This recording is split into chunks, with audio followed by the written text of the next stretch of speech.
మీరిలా చేశారని మా అన్నయ్యకి తెలిస్తే ఖచ్చితంగా మిమ్మల్ని వదిలిపెట్టడు.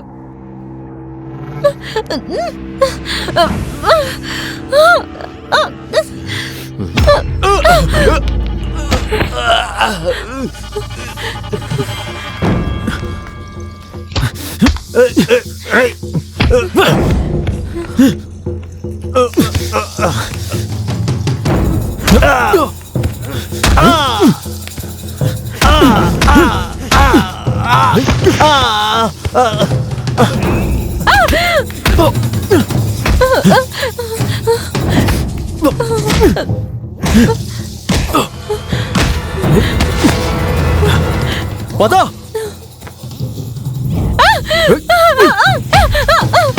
రా.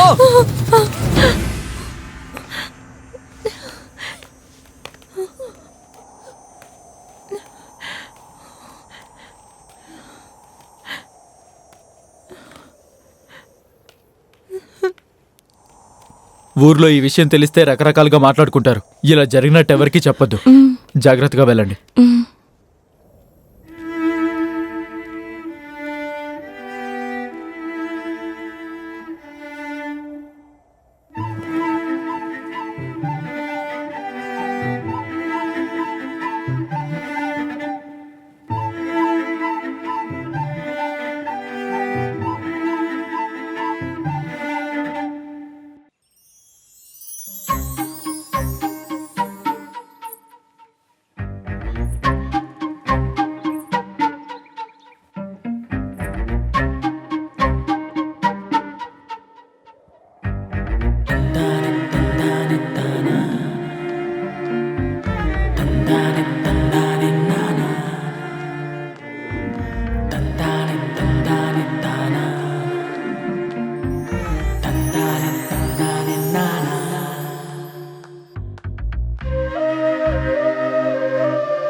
మన ఇన్స్పెక్టర్ గారు లోపలే ఉన్నారా లేరా?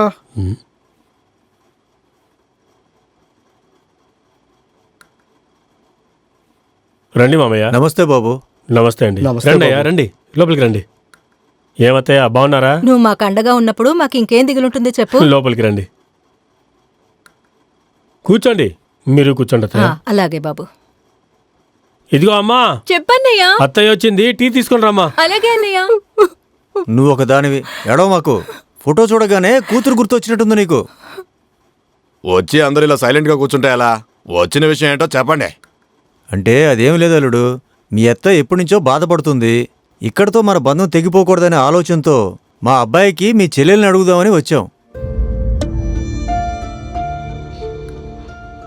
ఏంటి అల్లుడు అలా ఆలోచిస్తున్నావు? ఇప్పటి వరకు తను పెళ్లి వయసుకు వచ్చిందన్న ఆలోచనే నాకు రాలేదు. అందుకే ఓ నిమిషం నాకు ఏమీ అర్థం కాలేదు. అత్తయ్య, తను చిన్నపిల్ల, ఇంకా చదువుకుంటోంది. కొన్నాళ్ళు వెయిట్ చేద్దాం. సరే ఆగుదాంలే. నువ్వు సరే అని చెప్పు, నిశ్చితార్థం చేసుకుందాం. తర్వాత 6 నెలలకో సంవత్సరానికో పెళ్లి చేసేద్దాం. తీసుకోండి పిన్ని.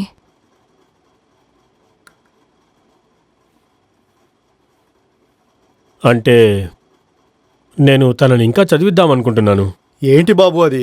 అంటే అది మీకు తెలియని విషయం కాదు. అంటే అది ఏ పని ఎప్పుడు చేయాలో అప్పుడు చేయడమే మనకు మంచిది. అంటే అది చదివించడం తప్పేం కాదు, చదువుకుంటే వాళ్ళకే మంచిదని మనం అనుకుంటాం. కానీ పిల్లలకు ఆ విషయం అర్థం కావట్లేదు కదా. అంటే అది ఈ మధ్య మనం పేపర్లో చదువుకుంటున్నాం కదా. అంటే అది చదువుకుంటానని వెళ్ళి ప్రేమించి అబ్బాయితో కడుపు చేయించుకొని వస్తున్నా. ఎక్కడికి వచ్చి ఏం మాట్లాడుతున్నావు? అత్తయ్య ఉంది కాబట్టి వదిలేస్తున్నా, లేకపోతే ఇక్కడ చంపేస్తా. ముందు మన అమ్మాయి మీద మనకు నమ్మకం ఉండాలయ్యా. ఆ తర్వాతే ఊళ్ళో వాళ్ళు ఏమంటారా అని ఆలోచించాలి. నా చెల్లిని నేను అలా పెంచలేదు.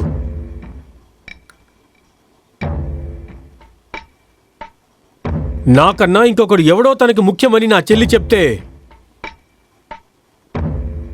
ఆ రోజే నేను ప్రాణాలతో ఉండే చివరి రోజు.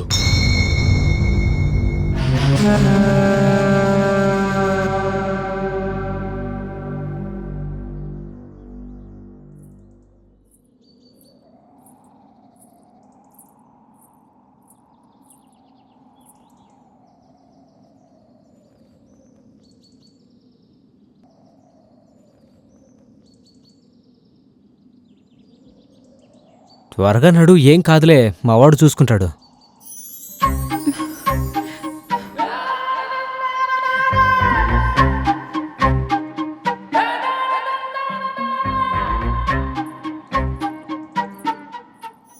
నాకు తోడుగా ఎవరూ లేకపోయినా బోర్డర్లో చాలా రోజులు ఒంటరిగా ఉన్నాను. అప్పుడు కూడా నాకెప్పుడు భయంగా అనిపించలేదు. కానీ అదేంటో తెలియదు, కానీ ఈరోజు బాగా భయం వేస్తుంది. తీసుకో.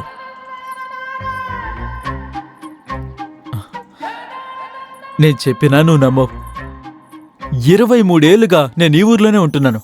కానీ నిన్ను చూసిన తర్వాతే ఈ ఊరేంట్రా ఇంత అందంగా ఉంది అనిపించింది. నిన్ను చూసినప్పటి నుంచి నీ గురించి ఆలోచిస్తూ పిచ్చోళ్ళ తిరుగుతున్నాను. నిజం బంగారం, నేను అప్పట్లో ఆలోచించేవాణ్ణి, ఈ అబ్బాయిలేంట్రా అమ్మాయిల వెనక కుక్కల్లా తిరుగుతున్నారు అని. కానీ అందులో ఉన్న ఆ కిక్కు ₹1 కోటి ఇచ్చినా రాదు. అంతెందుకు, నేను నిన్ను ప్రేమించడం మొదలుపెట్టిన తర్వాతే నా కళ్ళొస్తున్నాయి.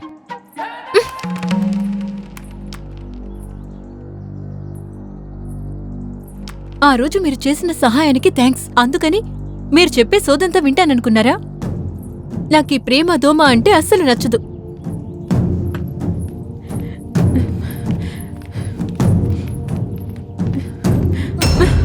నిజం చెప్పు, నేను నీకు నచ్చలేదా? ఏది నా కళ్ళలోకి చూసి చెప్పు. నచ్చలేదు చాలా.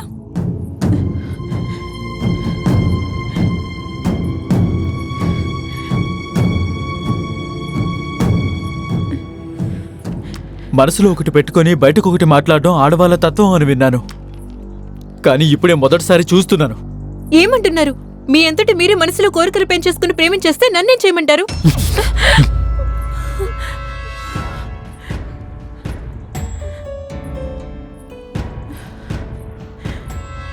నేను పిచ్చోణ్ణి. బోర్డర్లో నా స్నేహితుడు చచ్చిపోయి కింద పడ్డప్పుడు కూడా నాకు ఎడుపు రాలేదు. కానీ ఇప్పుడు నువ్వు నచ్చలేదని అబద్ధం చెప్పావు, చూసావా?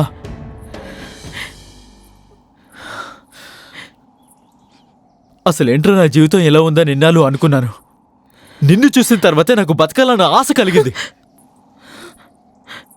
ఇంతకు ముందొచ్చినప్పుడు ఎప్పుడు లీవ్లు అయిపోయాయని బాధపడలేదు. కానీ ఇప్పుడు బాధేస్తుంది.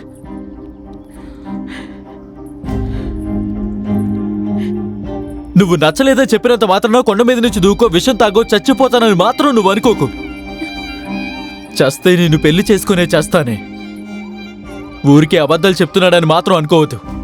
నిన్ను నా గుండెల్లో పెట్టుకున్నానే. నేను బతికితే నీతోనే బతుకుతాను. అది ఒక యుగమైనా సరే, ఒక రాత్రి అయినా సరే. ఈ జన్మకి నువ్వే నా భార్యవి.